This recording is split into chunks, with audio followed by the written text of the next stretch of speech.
जुबिन नौटियाल एक ऐसे playback singer जिनकी आवाज़ के आज पूरी दुनिया में करोड़ों फ़ैन हैं। आज की इस वीडियो में हम जानेंगे जुबिन नौटियाल के बॉलीवुड के सबसे पॉपुलर सिंगर बनने तक के सफ़र को। जुबिन नौटियाल का जन्म 14 जून 1989 को उत्तराखंड के देहरादून में हुआ था।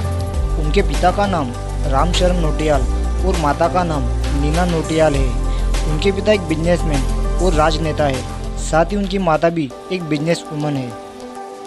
जुबिन नौटियाल एक उच्च मध्यम वर्गीय परिवार से है, इसलिए उन्हें कभी भी आर्थिक दिक्कतों का सामना नहीं करना पड़ा है। जुबिन के पिता रामशरण को संगीत से काफ़ी लगाव था और वह भी शौकिया सिंगिंग किया करते थे। इसी के चलते जुबिन नौटियाल को सिंगिंग का टैलेंट उनके पिता से ही विरासत में मिला है। जुबिन नौटियाल ने बचपन में 4 साल की छोटी सी उम्र से ही संगीत में रुचि दिखानी शुरू कर दी थी, जब उनके पिता घर में ही गाना गाया करते थे।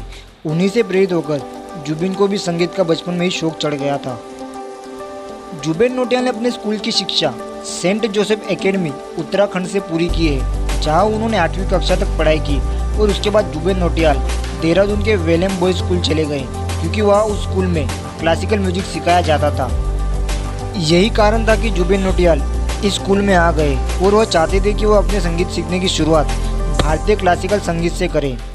इस स्कूल में उन्होंने क्लासिकल संगीत ही नहीं बल्कि गिटार, पियानो, हारमोनियम और ड्रम भी बजाना सीख लिया था। जुबिन नौटियाल ने बचपन में ही तय कर लिया था कि उनको सिर्फ और सिर्फ संगीत में ही अपने करियर को आगे बढ़ाना है। फिर भी उन्होंने आगे की स्कूल की पढ़ाई खत्म होने के बाद मुंबई के मीठीबाई कॉलेज से ग्रेजुएशन की पढ़ाई पूरी कर ली। जुबिन नौटियाल ने बचपन में स्कूल में पढ़ाई के साथ साथ छोटे छोटे इवेंट्स में लाइव सिंगिंग करना शुरू कर दिया था और इसी वजह से जुबिन नौटियाल अपने शहर देहरादून में काफ़ी फेमस और चर्चा का विषय बन गए थे।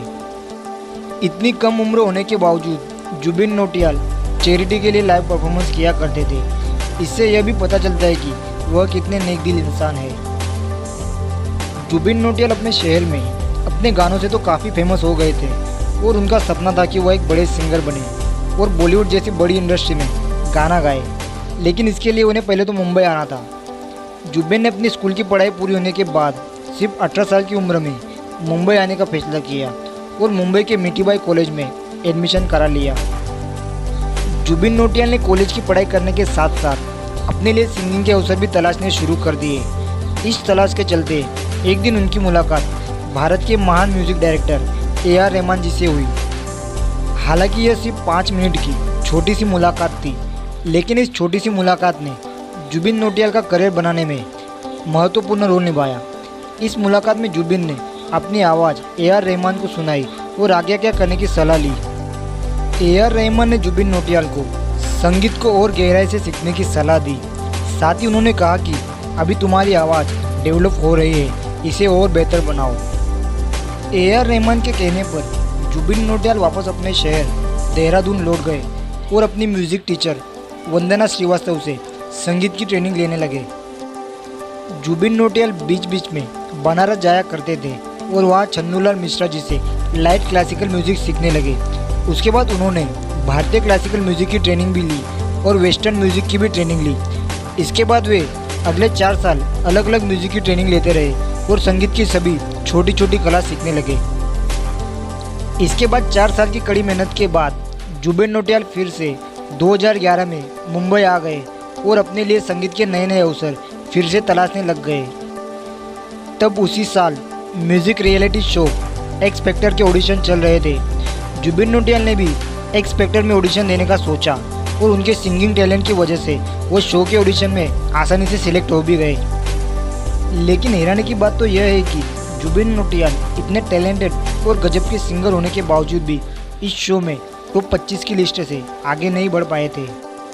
जुबिन नौटियाल ने एक्स फैक्टर की असफलता से हार नहीं मानी और गले में गिटार लटकाए फिर से अलग अलग म्यूजिक इंडस्ट्री के चक्कर लगाने शुरू कर दिए। वह इस रियलिटी शो में आगे तो नहीं बढ़ पाए, लेकिन उसमें हिस्सा लेने की वजह से उनको आगे काफ़ी फ़ायदा हुआ और उनकी आवाज़ की वजह से उनको म्यूज़िक इंडस्ट्री से जुड़े काफ़ी लोग जानने लग गए थे। इसके बाद जुबिन नौटियाल को स्क्रैच सॉन्ग में छोटा मोटा काम मिलने लग गया था। उन्होंने अपना पहला गाना रिलीज़ होने से पहले काफ़ी स्क्रैच गाने गाए थे और उन्हीं में से एक द शौकीन्स फिल्म का फेमस गाना मेहरबानी भी था।